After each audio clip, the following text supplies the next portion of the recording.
figure my man out is the subject. Dear Stephen Shirley, I'm a 51-year-old married woman and I'm 8 years older than my husband. He is successful and he loves the Lord. Those were the two main things I prayed for when I was dating. God gave me exactly what I asked for, but I also got lots of things I didn't ask for. My husband has a quick tongue and loves to talk back when I'm telling him how things should be. I know that he hasn't been exposed to much, so every chance I get him out of his comfort zone. He wasn't used to different kinds of food, so I took him to eat different kinds of seafood and shellfish. I also exposed him to high-end scotch and bourbons because he loves to drink. He resents the fact that I understand fancy language on restaurant menus, and he gets mad when I order for us. He's told me that I might as well be the man in the relationship, and it really makes me sad for him. I'm only trying to bring him up to speed so he can get to my level and have a finer way of living. I've asked him to take me to a Broadway play for my birthday, and he told me to plan it like I plan everything else, and he'll go. I took offense to that because it's time for him to take the lead.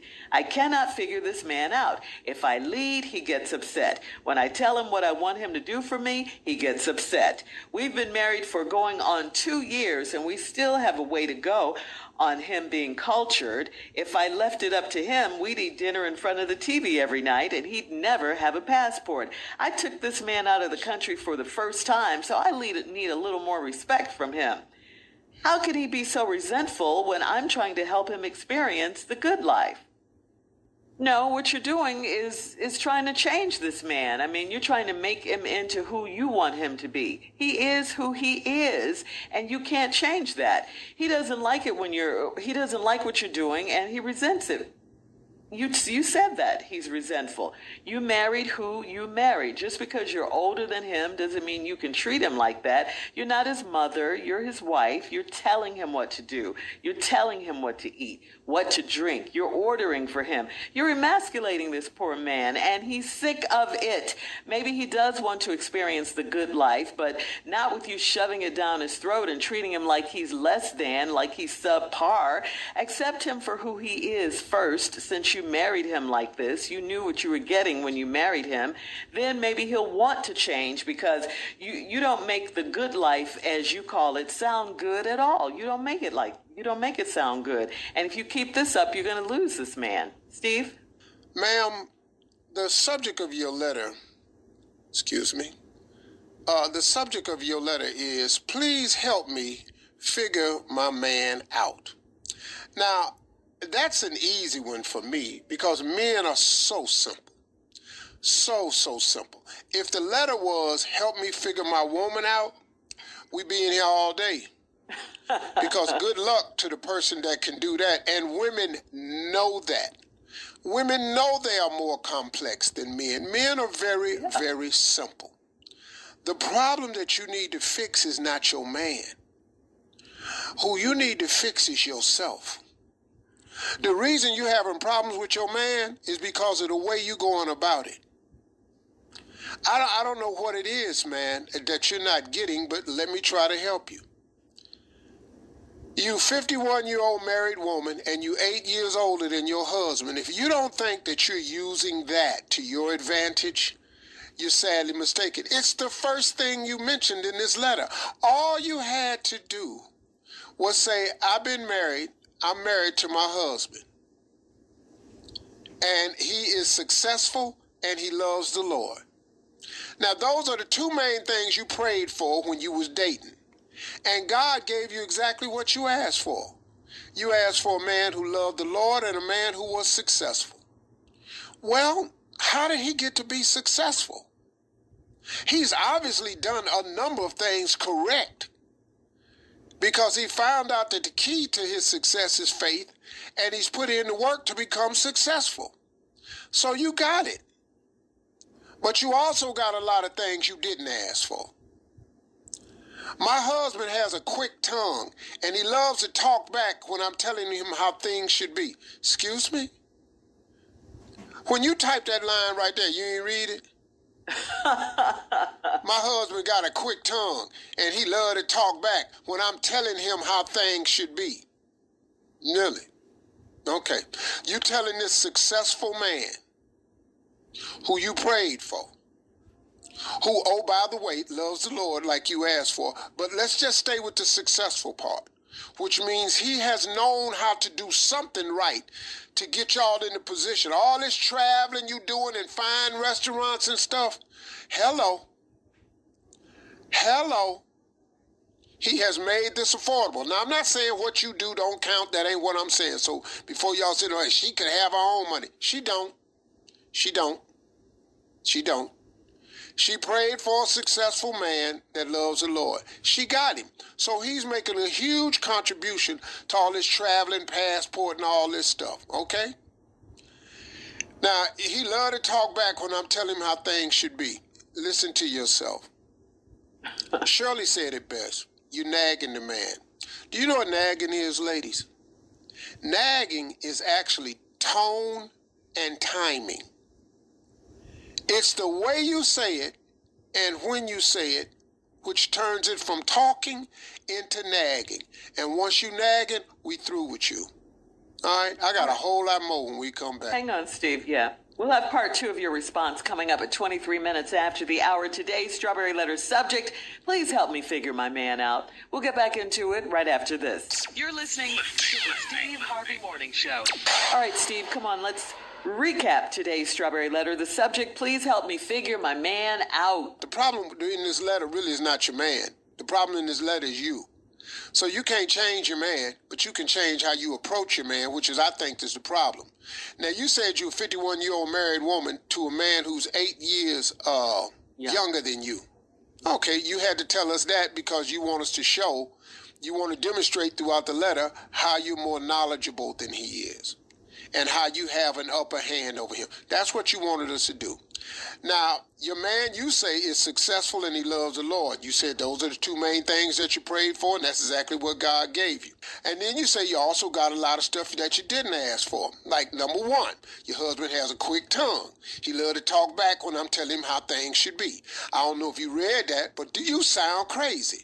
Yeah. He loves to talk back when I'm telling him how things should be. You ain't his mama. You're his damn wife. Now, you got this successful man, all of a sudden, he can't do nothing right. You nagging this man. Let me remind you all what nagging is. Nagging is tone and timing.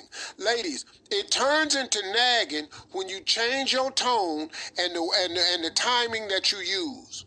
And ain't nobody trying to hear all that. Also, I know that he hasn't been exposed to so much, so every chance I get him out of his comfort zone.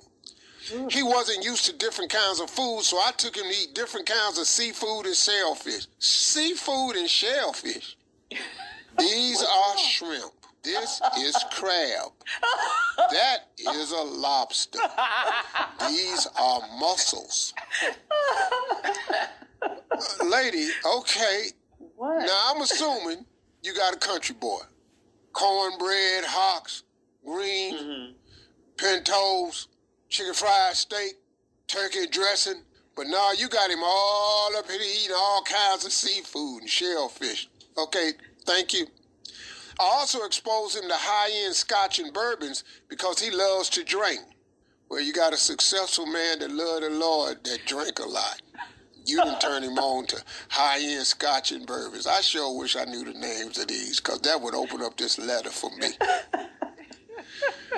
I don't know what you've introduced him to and what he was drinking, but I sure want to know what it was because I bet I'll be on here hollering. He resents the fact that I understand fancy language on restaurant menus. Lady, What? now we've all been to fancy restaurants. Italian restaurants, they'll have an Italian name, but under it, it will be in English what it translates to. So you ain't just in here reading 5 different languages. You ain't at the Chinese restaurant just reading all this stuff in there. You asking for number 7 just like the rest of us.